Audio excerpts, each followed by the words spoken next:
Dans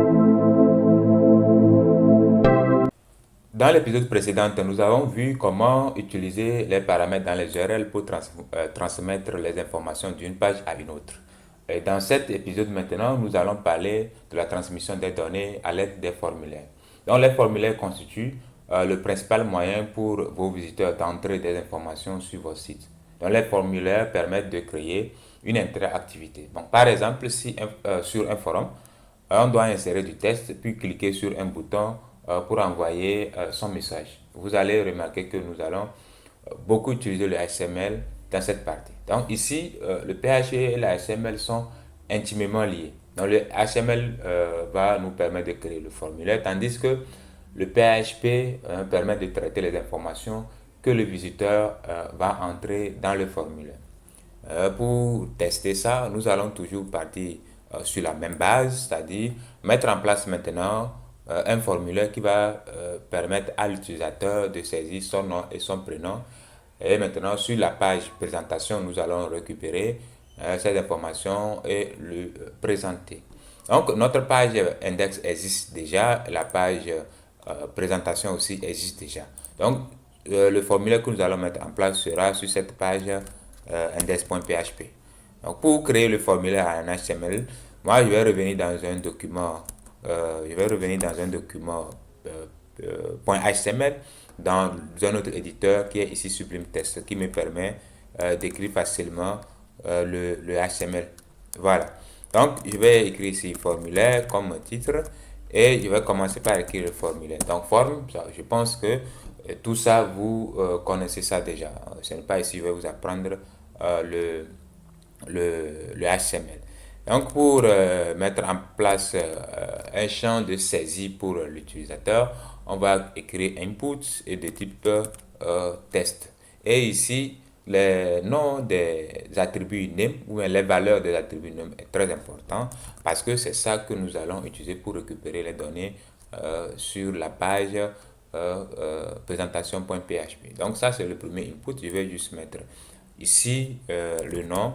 D'accord. Attends, on va plutôt utiliser le label. C'est plus pratique, c'est ça normalement qu'il faut utiliser. Je vais mettre nom là-bas. Donc le label pour dire l'étiquette. Donc le label là est créé pour qui? Pour le nom. Donc pour associer ce label à cet input, je vais mettre ID égale quoi? Égale nom ici. Donc la valeur du for et la valeur du ID sont exactement les mêmes choses. Maintenant, je vais mettre aussi en place un autre champ qui va nous permettre maintenant de saisir le prénom. Donc je vais écrire ici prénom et cette fois-ci, ici je vais changer cette valeur là et c'est la même chose, je vais faire ici, je change ça par prénom. Et exactement, je change aussi la valeur de l'attribut name par prénom. Et en dernière position, maintenant, je vais créer un input qui va nous servir de bouton. Donc input et type maintenant, qu'est-ce que je vais mettre? Je vais mettre submit comme chose. Donc, là, je n'ai plus besoin du paramètre name. D'accord, je n'ai plus besoin de ça dans ce cas bien précis en fait.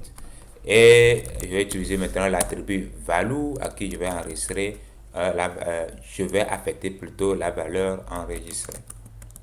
Très bien. Voilà, donc je vais copier ceci et ramener sur ma page index.php. Donc voilà, tout est là, le formulaire est là.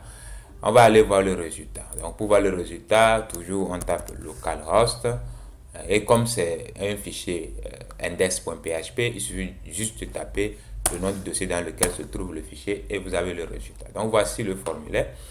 Et si nous aimerions par exemple que cela s'affiche, il faut qu'il revienne à la ligne après avoir affiché chaque champ.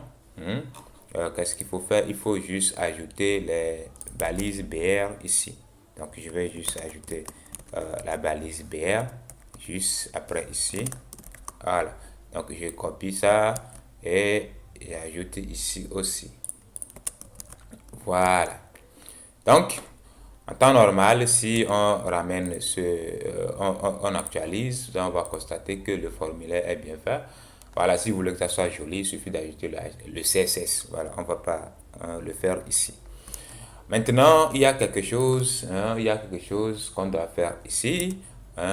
Dans le form, on doit ajouter méthode, on doit ajouter la méthode d'envoi des données d'une page à une autre. Et dans ce cas, voilà, on va utiliser la méthode post. Et maintenant, on va aussi ajouter l'attribut action. Hein, et dans cet attribut, maintenant, on va mettre comme valeur la page cible, c'est-à-dire le fichier qui va récupérer les données pour leur traitement. Et dans notre cas, ici, ce sera présentation.php. Ce qui va faire que quand on va directement cliquer sur le bouton enregistrer, ça va nous amener directement sur la page présentation.php. Pour ne pas avoir de problème, je vais tout simplement enlever ce qu'on avait déjà écrit ici et je vais maintenant essayer d'actualiser et cliquer sur enregistrer. Et quand vous appuyez sur, ou bien vous cliquez sur le bouton enregistrer, vous allez vous rendre compte que vous êtes directement sur la page présentation.php. Très bien. Vu qu'on n'a rien mis sur cette page, ou bien dans la page, ou bien dans le fichier ici, rien ne s'affiche pour le moment. Maintenant, comment faire pour récupérer les données saisies par l'utilisateur? C'est ce qu'on va voir ici. Donc, pour le faire, nous allons juste utiliser la fonction, ou soit le nom d'un tableau associatif. Et ici, il s'agit du tableau associatif $_post. Donc, si je veux récupérer, par exemple, le nom saisi par l'utilisateur, je regarde très bien. Là, on saisit le nom, c'est dans ce champ-là. Et c'est quoi la valeur de l'attribut name? C'est nom. Très bien. Donc, je mets juste entre accolade, simple quote, et puis je mets, nom dedans. Voilà, j'avais collé, mais je ne devais pas le faire. Donc, voilà, en faisant ainsi, vous avez tout simplement accès aux informations. Normalement, pour écrire tout ça, j'ai besoin juste de la balise PHP. Donc, pour avoir accès à la balise PHP, bon, je vais juste effacer ceci. Je vais copier juste la balise PHP que je vais utiliser ici. Et entre les deux balises ouvrante et fermante, je vais juste mettre post nom. Et pour l'afficher, je vais ajouter echo au début. On va ainsi revenir sur notre formulaire et je vais essayer de remplir les noms. Donc ici, je vais remplir mon nom qui est Batana, prénom, Alou, et je clique sur ça. Et quand vous regardez très bien, on est sur la page présentation et c'est bien écrit Batana. Donc j'ai pu récupérer la valeur qui est saisie dans le champ nom, puis je l'ai très bien affiché ici. Vous voyez que c'est très simple, très magnifique. Vous voyez, non?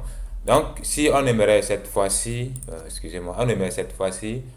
dire quelque chose à l'utilisateur, par exemple, je m'appelle nanana, c'est la même chose, on va juste mettre double quote ou bien simple quote ici. Donc, je vais mettre double quote, je m'appelle comme ceci, et puis je fais la concaténation avec nom. Je vais encore concaténer ici, comme ça pour mettre un peu d'espace, et je vais récupérer maintenant le prénom. Donc, post accolade, et maintenant je vais mettre prénom dedans. Et prénom, c'est quoi? C'est exactement la valeur de l'attribut name dans le champ où on saisit le prénom. Donc ceci étant fait, si on revient, on actualise, normalement, vu que j'avais déjà saisi mon nom et mon prénom dans le champ, j'actualise, j'ai le résultat. Mais pour mettre un peu d'espace ici, on va revenir et puis mettre un peu d'espace ici. Si on actualise, normalement, tout sera bien maintenant. Maintenant, on revient carrément sur le formulaire.